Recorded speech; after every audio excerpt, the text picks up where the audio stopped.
All right, we are following the breaking news. The Canyon fire, we now have eyes on a structure, a home that is actively on fire. Unfortunately, hate to have to report this as we zoom in from Skyfox's live picture here. Down below, that is a home on fire. This is on Hasley Canyon Road and Ayala Road. This is one of those areas that is under a mandatory evacuation zone. Yeah, and so we see that the flames right there.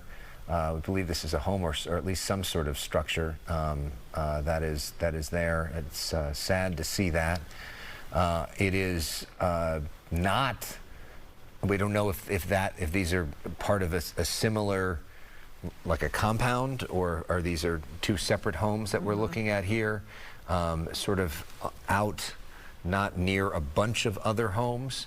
But whenever you start seeing something like this, you also worry about embers and it potentially, flying to other areas and potentially setting other homes on fire. So, there's an effort to try to contain this. Up to this point, we had not seen any actual structures burning. This is our first example of that. And there's an effort to protect the rest of this community nearby. The Canyon fire is just over 1,000 acres, almost 1,100 acres at this point. Alex mentioned it's not a lot of homes in this area. It is sparsely populated in the zones that are under evacuation orders, but that doesn't matter if it's your structure that is on fire. So hopefully these people have heeded the call to evacuate. The fire has made its way also to LA County. There are 5 zones under the mandatory evacuation zone areas in LA County. We now know that evacuation centers are set up. One is at Pierce College in Woodland Hills, and the other is Alex, if you recall. And Agora Hills is an evacuation zone for animals. Okay. Pierce College of the Canyon, I think, was the other one where there was evacuation orders for people. And this is the map of the red area is the mandatory evacuation. The yellow is the evacuation warning. But based off of the fact we're starting to see homes burn, that those warnings could soon turn into mandatory evacuations. Our Matthew Seedorf is on the ground. He has now established a signal. I know cell service there, not great. I've reported from this area before, and it's very challenging. What are you seeing from your perspective?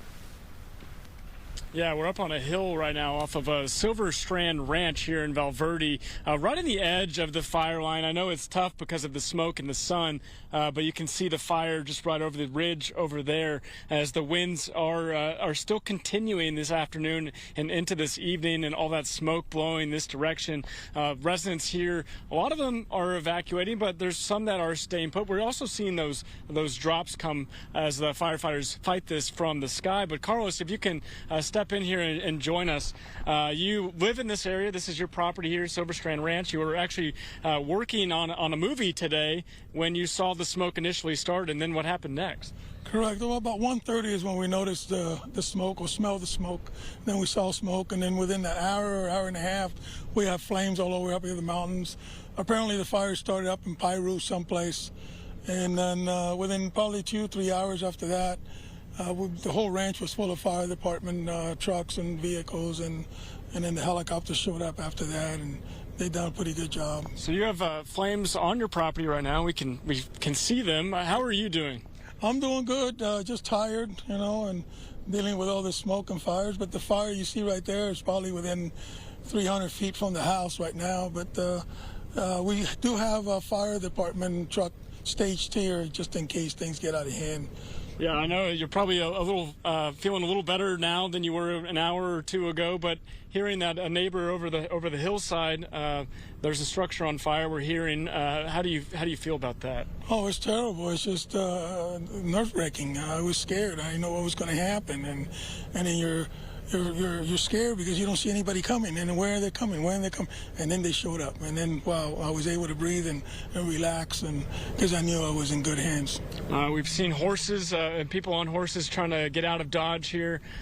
We have also, this is an area that's familiar with wildfires. Unfortunately, we were out here less than a year ago for the Castaic fire.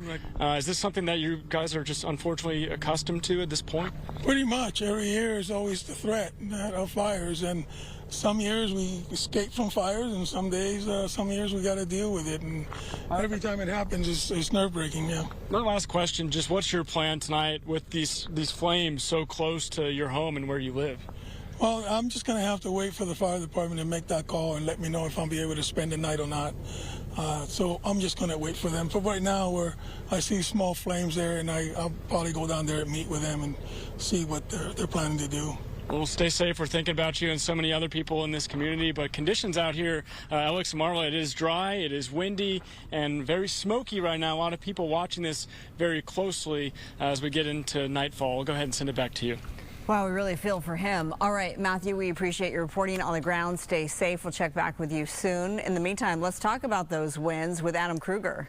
Yeah, so we've seen in some instances the higher elevations gusts over 30 today, but a lot of the area, the gusts have been more around 15 to 20 or a little stronger than 20 miles per hour. Winds will back down a lot tonight. We'll look at that forecast in a moment. But still, again, I pointed this out earlier. Very interesting to look at the visible satellite imagery. You see, obviously, the smoke. You can tell the direction the wind is blowing from southwest to northeast. All that smoke is north of Santa Clarita right now. Let's come in a little bit closer, and you'll see Lake Piru on the left part of your screen right there. That smoke traveling right over the 5 and the structure that we saw on fire. I looked it up on a map. It's almost exactly halfway between Lake Piru and the 5. So kind of like in that middle point right there where you see that higher concentration of smoke where it's stemming from. And again, it's blowing off towards the northeast into the high desert over places like Lancaster. We see that smoke right now. So kind of interesting to look at that on the satellite imagery, which you saw is getting kind of darker now as we approach sunset. Naturally, that visible satellite is going to do that. Let's come in closer and look at the winds. Now, we're going to see, notice next hour, winds gusting around 10 to 15 miles per hour. Same direction, blowing off towards the northeast. From there to 9 p.m., look at the drastic decrease in the wind speeds. This is to be expected. This is the pattern we've had for several days. Winds pick up afternoon, early evening, die down a little bit later after the sun goes down. From there through tomorrow morning, the winds are almost completely calm. So there's some good news there. And then as we go through the day tomorrow, winds come right back up to where we're seeing them today with some gusts that could be around or even above 20 miles per hour. And it's the same wind direction, blowing from southwest to northeast. We also have an air quality alert in effect through Friday and in some spots like the IE through Saturday, but not necessarily stemming from the smoke. This is not particulate matter that's expected to be high. It's more so ozone levels, or like smog, which when we get hot and sunny days, that is usually the case. These are not uncommon for this time of year. We can see a cluster of air quality sensors around the IE and in parts of the mountains as well that are measuring unhealthy air right now. Again, that's likely more so smog or ozone as opposed to particulate matter. All right, temperatures right now, obviously a hot one today. We still have some hot temperatures out there at the moment. A couple spots in the 100s. Palm Springs, for example, 115. Parts of the IE around 100 right now. And then up into the San Fernando Valley, we've got some mid-90s, but we saw some triple digits up there earlier. Quite a bit cooler near the coast at 70 right now. Highs tomorrow will again be hot. We've been talking about how this week it's a 3-day heat wave. Wednesday, Thursday, Friday. Today expected to be the peak. Tomorrow is still hot as you see, but the numbers back off just a little compared to today. But still, we expect 100s in the IE. And in the San Fernando Valley, there's going to be some spots hitting 100 degrees, right around 90 for LA. You go inland from there, it's mid-90s. In through inland Orange County, 80s and 90s will be common. Then right along the coast, maybe just a bit under 80 degrees. We'll take it another day forward into Saturday. And you can see how temperatures go down a little more. Still quite warm, though, in those valleys in the IE, but cooling off a little bit. And one more day ahead into Sunday. We're kind of in typical summer warmth here as opposed to a heat wave where 80s and 90s will be common, maybe a 100 here or there, and those 70s along the coast. Let's go back to you.